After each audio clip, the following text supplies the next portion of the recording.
Well, top of the morning, and it's a beautiful morning at that, albeit a little bit fresh. And we're heading down to Buckinghamshire via Northamptonshire. In Northamptonshire, we'll make a pit stop at the Dodds Farm shop. I haven't really got much space in my baggage to fit much. But I'm hoping they might have maybe something sweet in there, some chocolate or something along those lines, because I've already got 2 boxes of eggs on my person.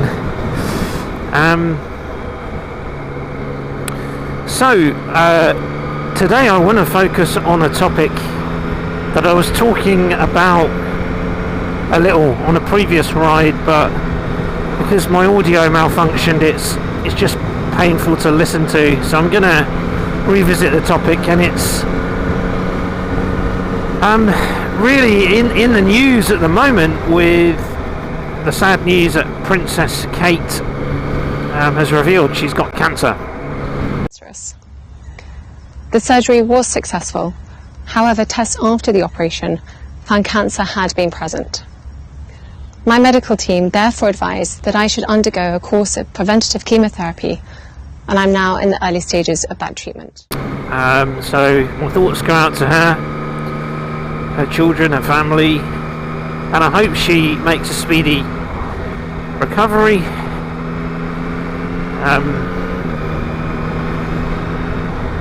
The treatment she's revealed she's officially going for, I just wonder if the royals know about other alternative treatments. But, well, I have to be very careful what I say on YouTube. I can't speak my mind freely, so I'm just gonna report on the book I read. So it's very topical. Again, my heart goes out to anyone who's got cancer. My stepdad had cancer. He's now got dementia, sadly, but the cancer is still there, sort of lurking. And the book I want to talk to you about is a book called World Without Cancer by the great G. Edward Griffin, who by now must be in his mid to late 90s. I must check his date of birth. I'd previously read his book, which I've spoken about on some previous rides,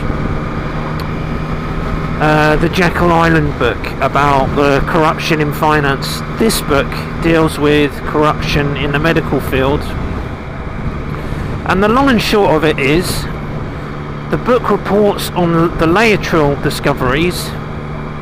And what Laetrile is vitamin B17.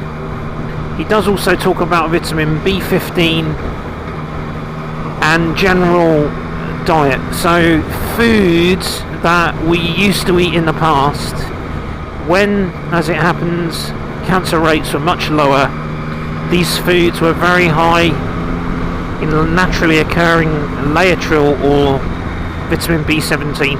One that springs to mind is millet.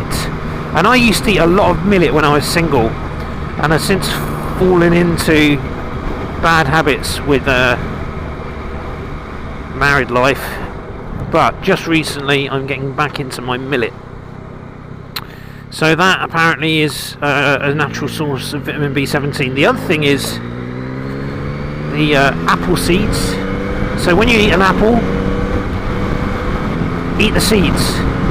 You can sort of gently split them open with your teeth and get the white stuff inside. That's what you want to eat. And I'm going to have to pull over and rectify my glove because the cold air is shooting right up my sleeve. So all kinds of seeds, which if you look in the Bible, it talks about certain foods. Seeds, pulses, beans and things like that. There's a verse in there that I think it's the Seventh-day Adventists or one of those Christian groups in America like apply it literally, and their diet is based or individuals from it, and they're known to have less cancer, they're known to live long.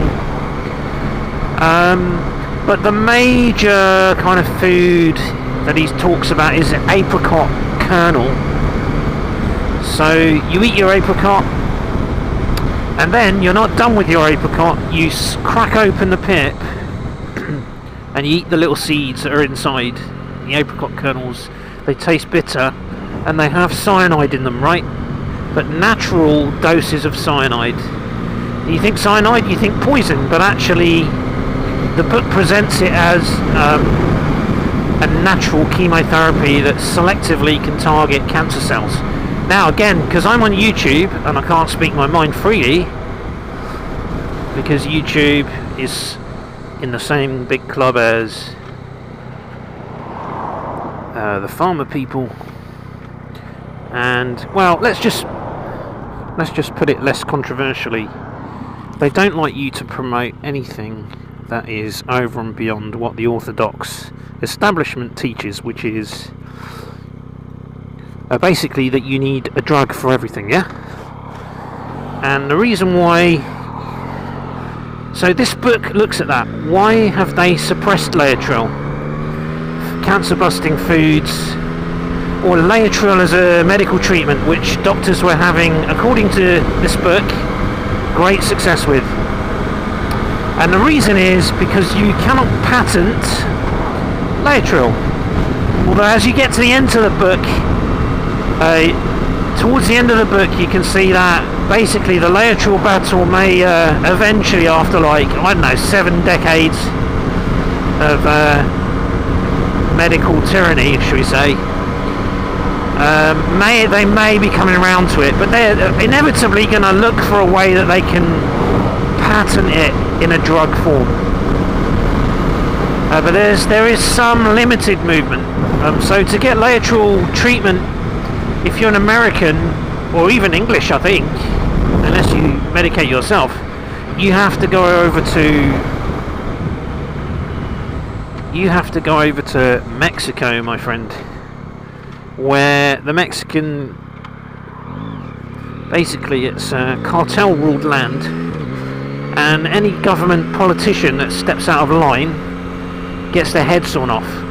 So as a result, and I'm not saying that cartels are all good, but because you have small government, they don't interfere in your life, and they let you get the medical treatment you want. So this is where the Laetrile doctors gravitated to.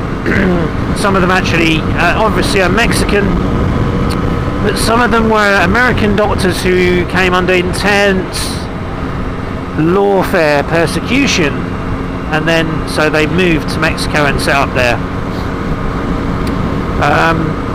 And reporting success with cancers. Okay, I'm just going by what the book's saying, so hopefully YouTube won't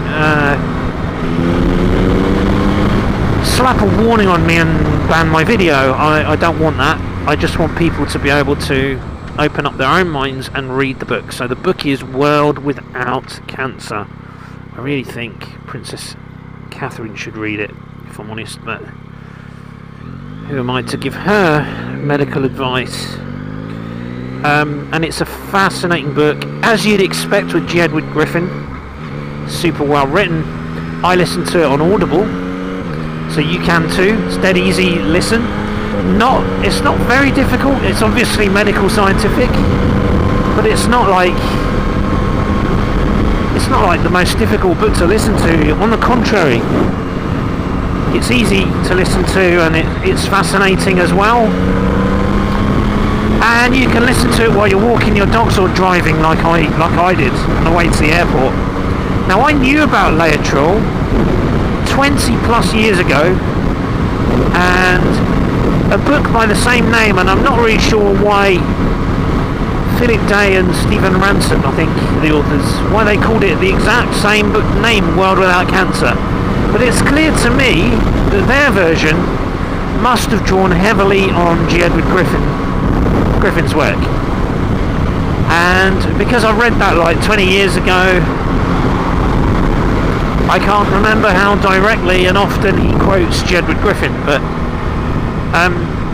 he gives his take on it, and it's basically the same thing. Look at the Hunzas in the valleys of Pakistan, why they live so long. Because they live in the mountains near streams where they're drinking natural fluoride free water, with no bleach in the water, no rust in the water, no junk, and it's just coming down from the Himalayas, and it's packed with minerals, and they don't eat a lot of meat. They don't really leave their community. I don't know why that is with these blue zones, because I'm definitely a traveller. It's in my blood, but then so is David Attenborough, and he's lived long. But they tend to lead a simple agricultural life. But here's the biggie: they crack open the apricot pip and they eat the kernels, and they get the laetrile, vitamin B17, natural cyanide. So I'm not giving you medical advice on this platform, but I am strongly encouraging you to read this book, World Without Cancer. If you're not familiar with this kind of stuff, if your eyes haven't been opened up since 2020, maybe don't bother reading the book unless you're curious. But if you're already starting to become clued up in these matters, especially since 2020, and I have been clued up in these matters since I was a teenager, since I was reading Viktoras Korvinska's Survival into 21st Century.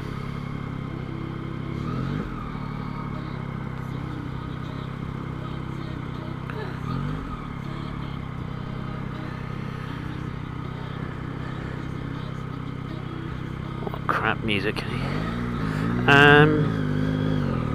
But basically, if you've got, what I'm trying to say is, if you have an open mind, and if you're questioning things, if you're questioning why autism rates are so high, why cancer rates are so high, and you're asking questions, then it's a brilliant book to read, and I recommend it. Eye-opener. The links between the Rockefellers and the Big Pharma, the oil industry, IG Farben, the Nazi company, all of that. He really gets into all of that, and after reading Jekyll Island, here's another different kind of book, but brilliant. So this ties back in to this farm shop thing I'm doing. I'm not only doing this to advertise for farmers, promote farmers, and because it's a fun thing to do as well. I'm trying to advocate eating fresh food, locally grown, and really has to be organic. They did, and that's where these farm foods fall short often. They did do a study where they measured the Monsanto chemicals in this whole family, their blood. What was the chemicals? Phosphates, like pesticides. And they did a before and after measurement. And the levels were dangerously high when they took the before measurement. Then what they did is they stuck this whole family on a 100% organic diet for 2 weeks. And then they took another measurement. And what did they find? The pesticide level was minimal. It drastically dropped. So, is it any wonder so many people are getting cancer? Have you thought about the notion that the bathroom is the most dangerous room in the house?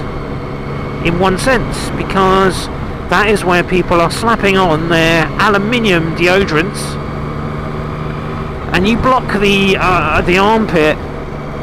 That's where all the toxin is coming out of your body, right? And you block all those pores up with aluminium and gunk, petroleum, and it's horrible stuff.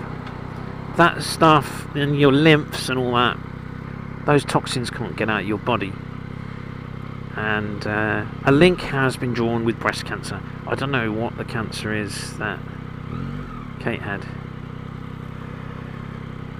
Has,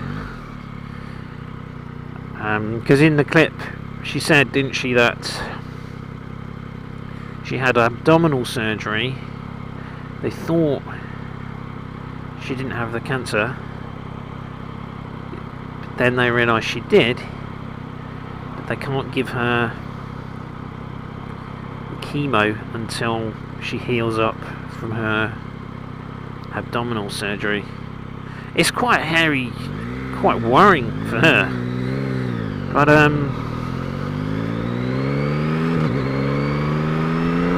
you know what deodorants are. If you're a lady and you're worried about breast cancer, have you looked at the ingredients in your deodorants?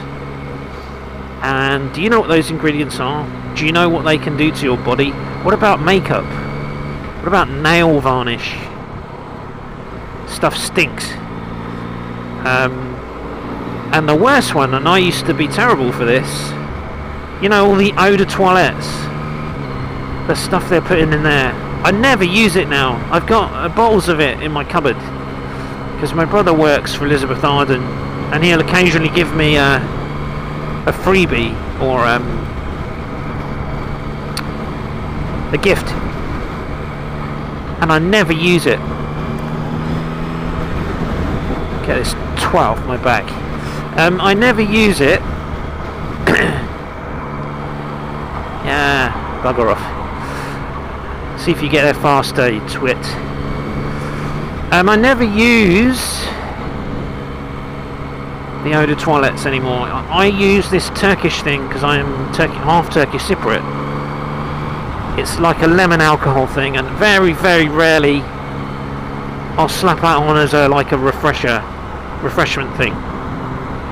Or when I've had the odd rare shave, which I don't shave much now. So the bathroom could be the most dangerous room in the house. Have you ever thought about that? All these chemicals, and they're in the environment, and we've got the 5G and all of that jazz. So this is why as well you got to think about, you know, detoxing your body as well as getting the good stuff in, the farm shop food, the fresh veg, and even better than farm shops is growing your own. Getting all that good stuff in your body. You have to get the bad stuff out, and that's where the detox comes in, and that's where all the great ancients fasted. You look at Moses, fasted 40 days. Jesus fasted 40 days. John the Baptist ate honey and locusts. I'm not sure I fancy that. You could do the honey. Not as the bugs though. Anyway, the great people that fasted in the Bible, the Israelites are known to have lived.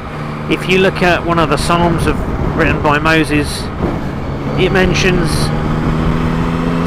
I think it mentions 70 or 80 years or something. So they had relatively high expectancy and fasting as part of their worship. But you know what? A lot of Christians completely gloss over that verse. I've asked Christians, what do you think about the fact that the Bible puts fasting in an incredibly positive light as a spiritual and physical cleansing thing? Oh, I could never do that. They haven't even tried it, you know. And now they're bringing out this, what I think is fake news, that intermittent fasting causes heart attacks. There's something else causing the heart attacks, mate. It's not the intermittent fasting.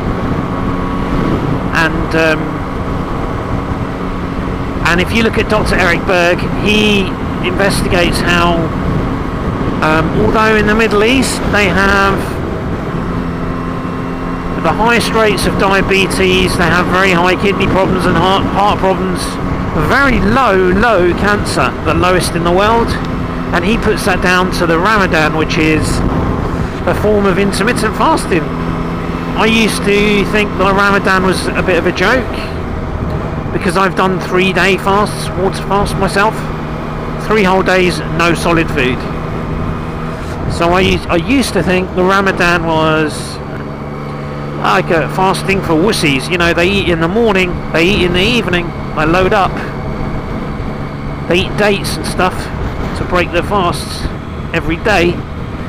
But when I heard Dr. Eric Berg's video, that gave me a new perspective on the Ramadan. It's actually super, super good, even the intermittent fasting. And as demonstrated by the fact that cancer rates are the lowest in the Middle East of anywhere in the world. Now check it out for yourself. It's Dr. Eric Berg, and he's great on YouTube. He's suffered a lot of censorship on YouTube as well, and threats. They always do. Anything that's going to rock their boat of patented chemical drugs, all with ties back to the oil industry originally, you know, and doctors. You do sometimes notice. I don't want to knock them. They do a fantastic job in repairing people who have been smashed up, you know, in accidents and things. But when it comes to understanding the link between nutrition and health, you only have to look at some of them in the hospitals, at what they look like, and some of these health ministers, inverted commas, to conclude that actually they have no clue about nutrition. Everything is all of their studies and everything is all drug oriented, because it's a commercial enterprise, a multi-billion, billion, trillion dollar thing. And so really, if we could cure cancer with apricot kernels, it would be a disaster for a lot of people, sadly, because there's more people, this is what G. Edward Griffin says, there's more people making a living out of cancer than are dying from it. So, you see, when you're dealing with these kind of vested interests, and you talk to somebody about apricot kernels, they don't want to know. You know, it's sometimes the simpler things that, because it's so simple, it's just simply too baffling for the average person to wrap their head around, so they instantly dismiss it, and then they just carry on with their chemo, radio, slash burn, whatever, and they may survive, but they may not, sadly. So obviously treatment is a very personal matter. It sounds like Kate is going for the chemo.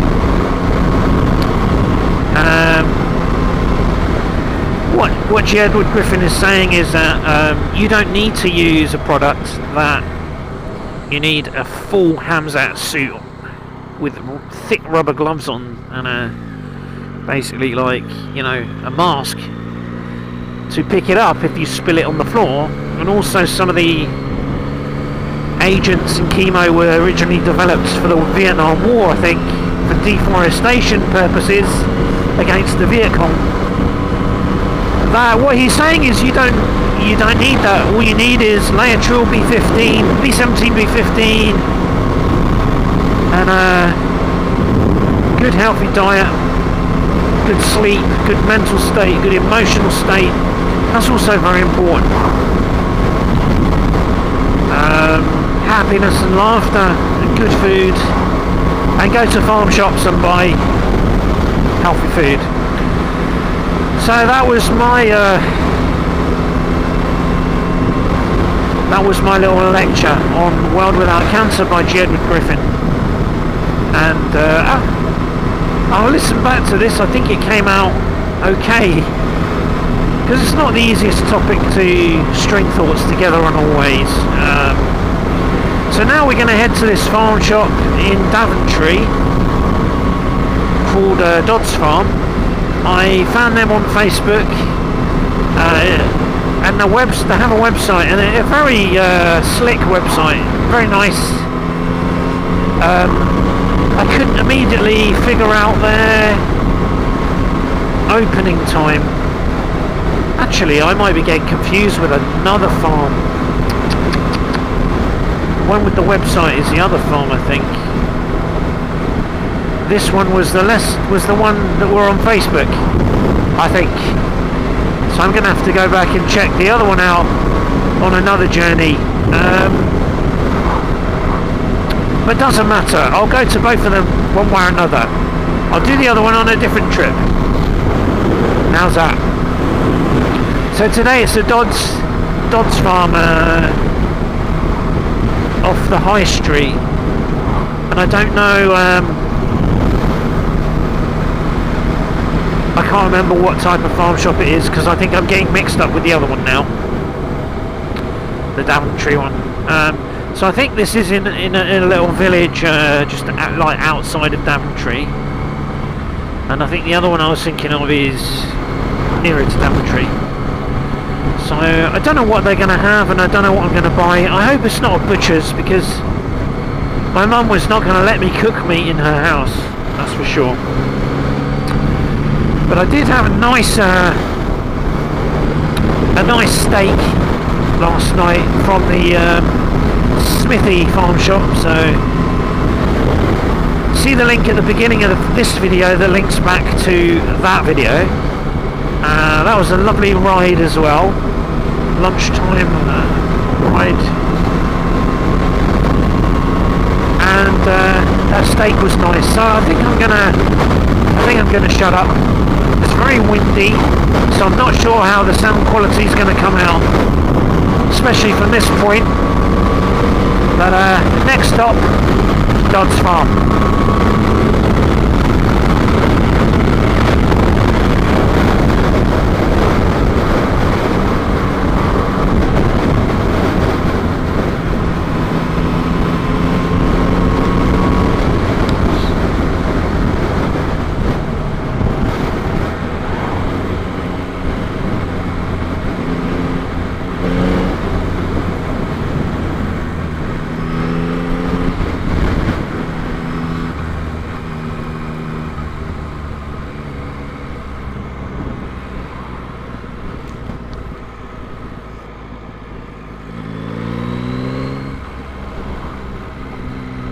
'Namaste, essence of India, Middleton.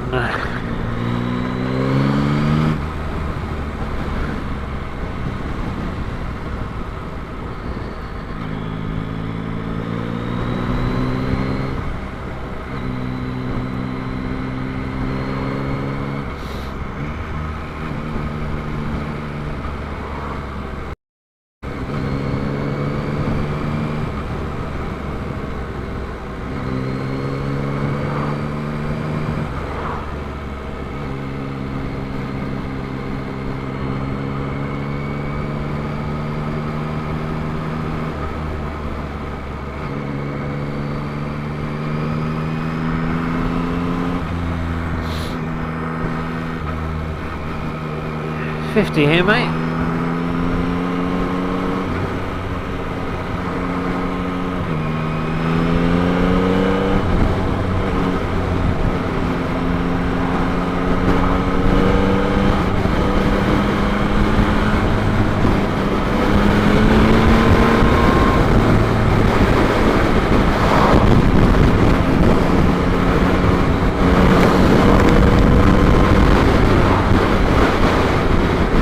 It's very windy today. It's really quite gusty.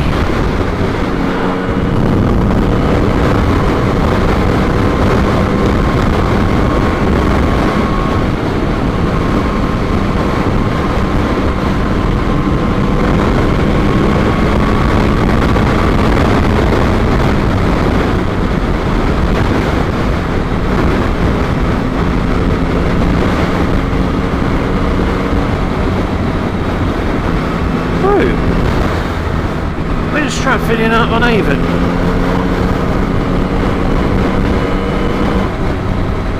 That must come quite far down.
beautiful road.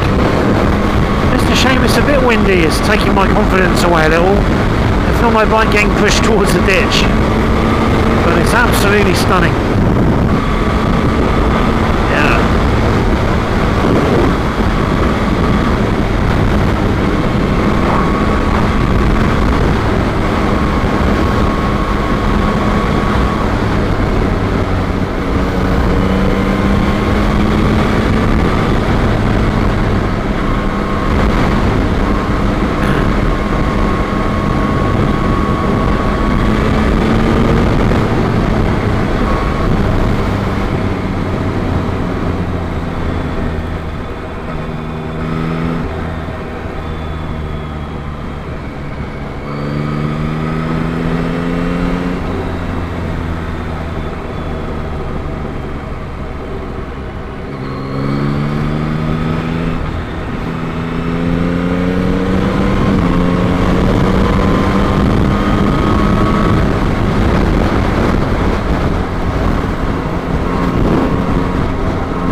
Beauty.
delightful little village. Seeing the sights today.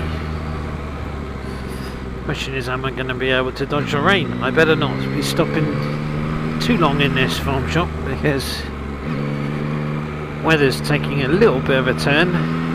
It's getting a bit cloudy.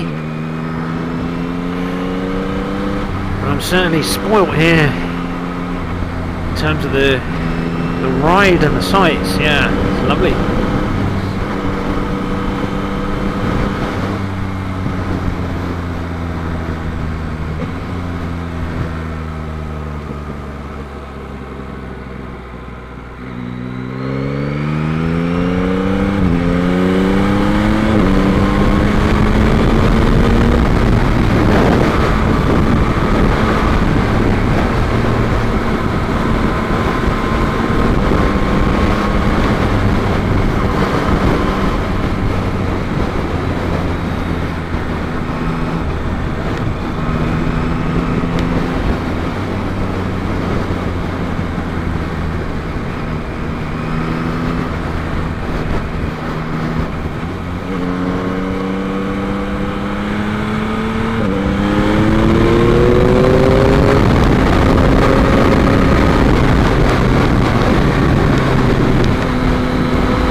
blooming windy and quite cold. So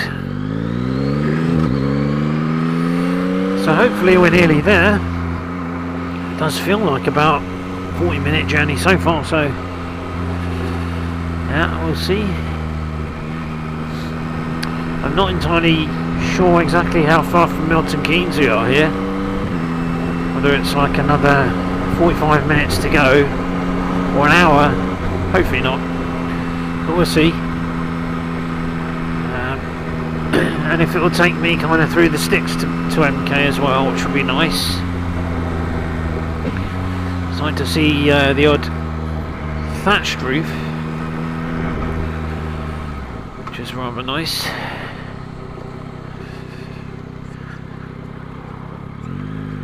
But my hands are getting cold. I need to get some better gloves next winter, without a doubt.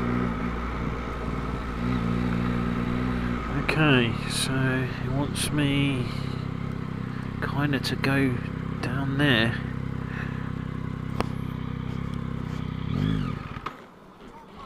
Oh, sugar. Stalled the bikers in the wrong gear.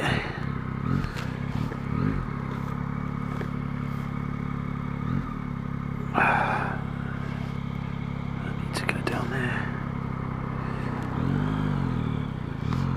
Alright, let's go. A bit of an odd one, that.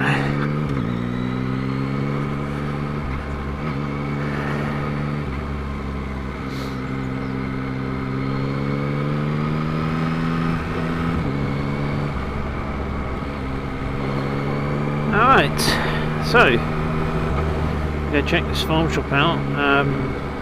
It's not the one that I was supposed to go to, I've just realised, but in a way I'm glad I made the mistake, because it's just such a beautiful ride and lovely location here as well, albeit, yeah, shame it's just rather windy, but I haven't got rained on so far, so looking on the bright side. And is this the village where the farm is? I don't exactly know, but I think it might be.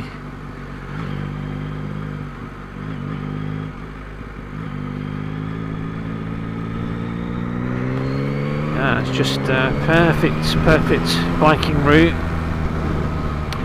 I think, yeah, on a day, if I was down here with my mates on a warm day and no wind, we could have really torn down those roads, but I'm just playing it a bit safe today with the wind and the fact that my fingertips are a bit frozen off as well. But, if they have a coffee shop, I might avail myself of the service and just spend a few moments warming up. I feel like I should have a breakfast, but I'm also quite full from last night. I ate quite a lot of food last night. I didn't really mean to, but I was just trying to use stuff up ahead of this 2-day trip, spending the whole weekend with my mum. So I feel really full, like just don't really feel like eating anything. So perhaps it might have to be a brunch.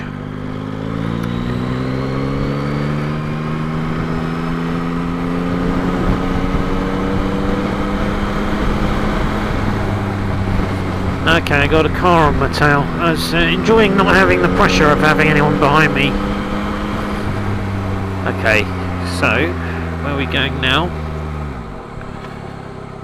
Give way. Alright, we're going to the right and to the left.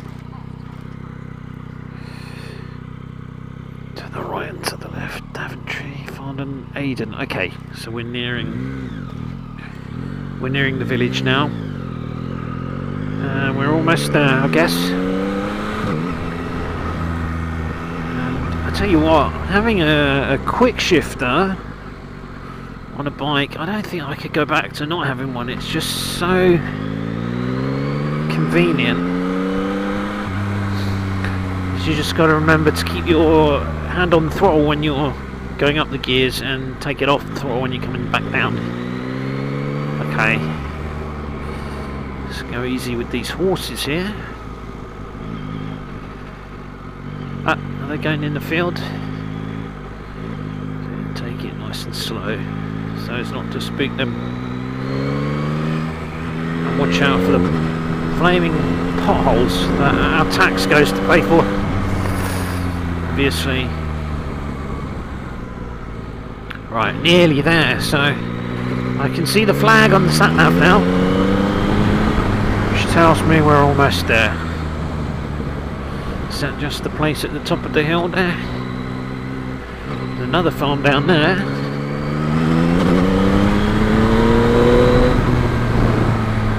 We'll soon find out, but yeah, this is actually called the High Street. It's not how you normally picture a high street, is it?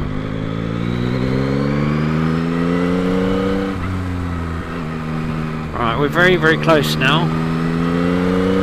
So this is a bit where I don't want to miss the turning.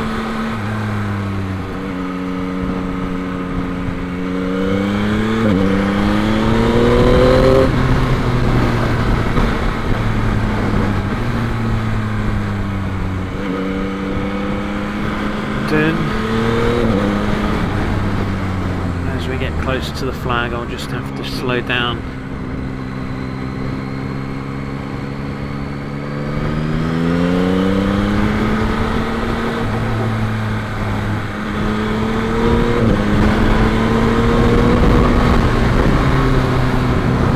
I feel like maybe we're not too far from MK. I guess we're near a Daventry here.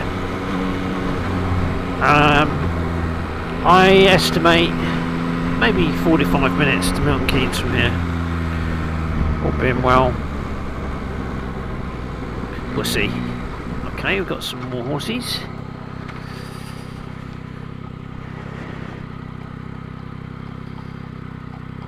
She's insisting on riding in the middle of the road on a bend. Fantastic.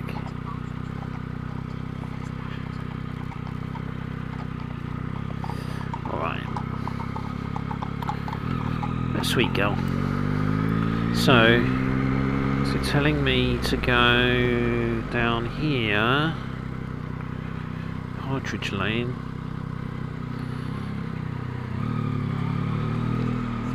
Yes.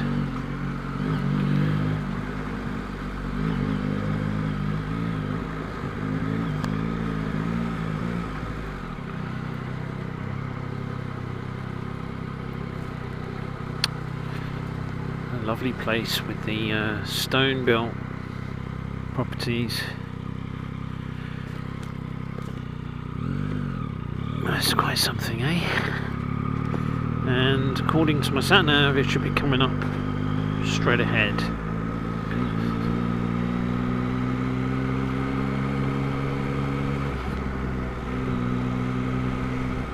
Getting warm, getting hot.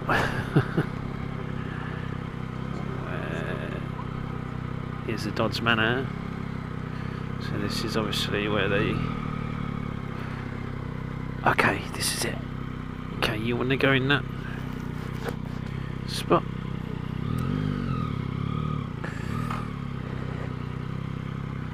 I'm going to think about where I'm going to park now. That would have been a perfect place, but I think I'll just bring my bike up on the pavement. Maybe it's a little bit tricky for parking here. Quite know where I'm going to stick it.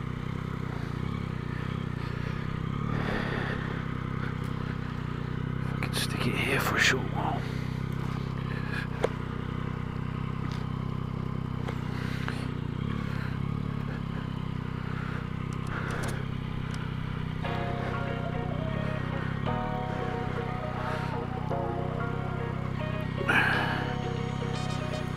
Wishing to block the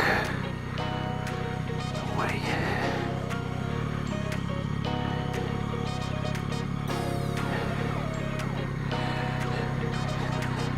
See if we can leave it here. This is special.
Cheers.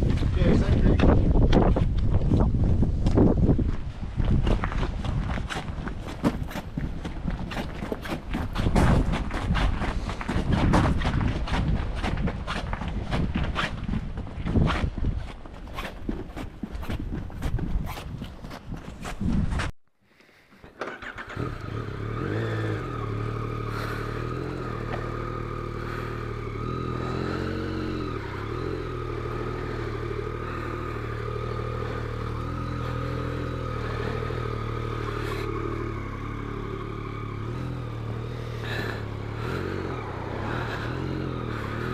So that was the Dodds Manor Farm shop, an absolutely delightful little farm shop, and it wasn't at all expected, much smaller than what I thought.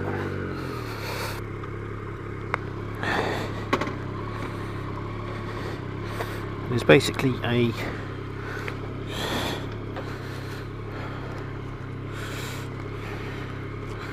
just got to strap my thing because otherwise these flap about.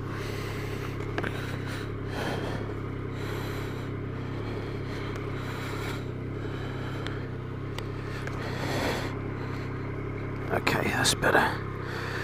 Yeah, so basically like a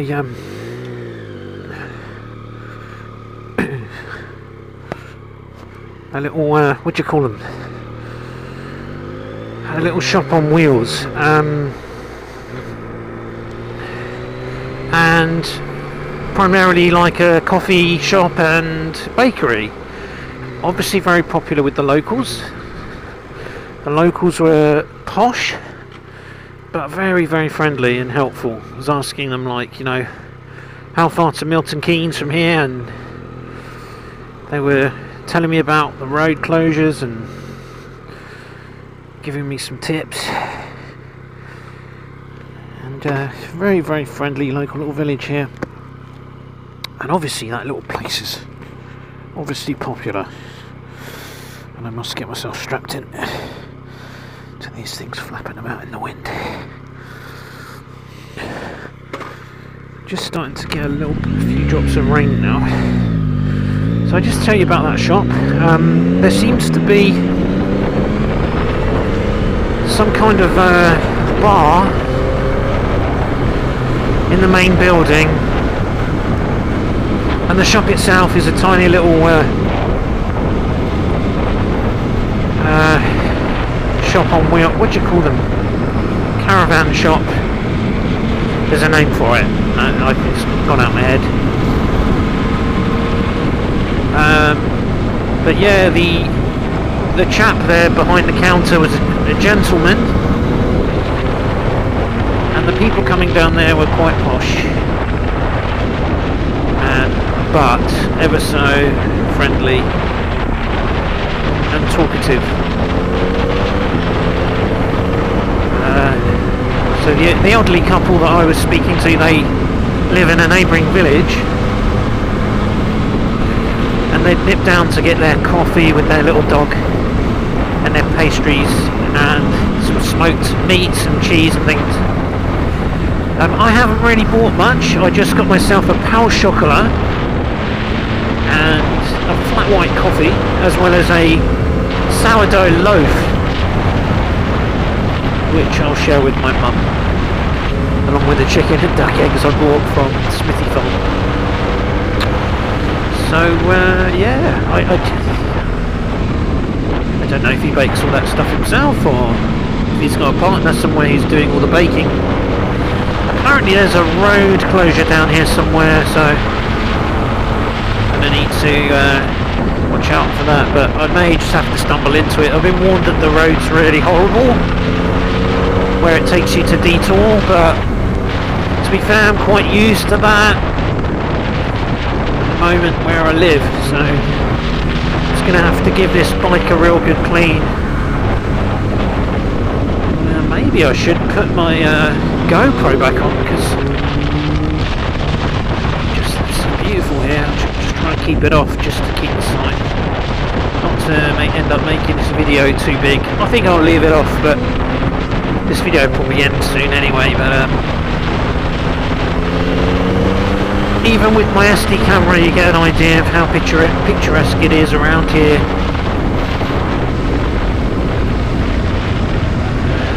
Just flying down this single lane road. So yeah, the Dodds Farm Shop. Boy am I glad I stopped there, and I wish them great success. They clearly are popular of a Saturday morning. And they were talking about some kind of musical festival in the village. That sounded interesting. My ears pricked up at that. So I don't know what music festival. It just came up in the conversation as we were waiting for the coffees. Whether that's a classical thing, it certainly seemed posh enough to be able to appreciate that.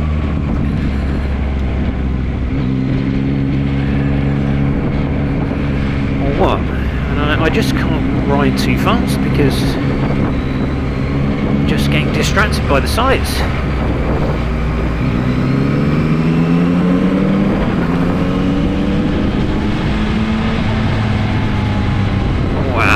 Look at this place.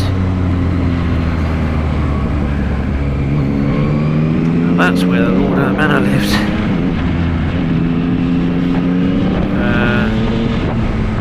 Okay, that's a National Trust, for goodness sake. I could have gone there. Okay, this is taking me left. Mailford. Yeah, I don't know where exactly the road closure is going to wind up being, but we shall find out.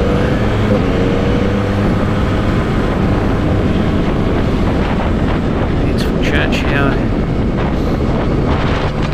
I do feel like I should have kept my GoPro on now, but never mind. And it is proper raining now, so nothing you can do about it. So, this is a lost poem coming at you from Northamptonshire into Buckinghamshire, and another successful farm trip with emphasis on this ride on me talking about World Without Cancer. So have a great weekend and thanks for tuning in, and ciao for now.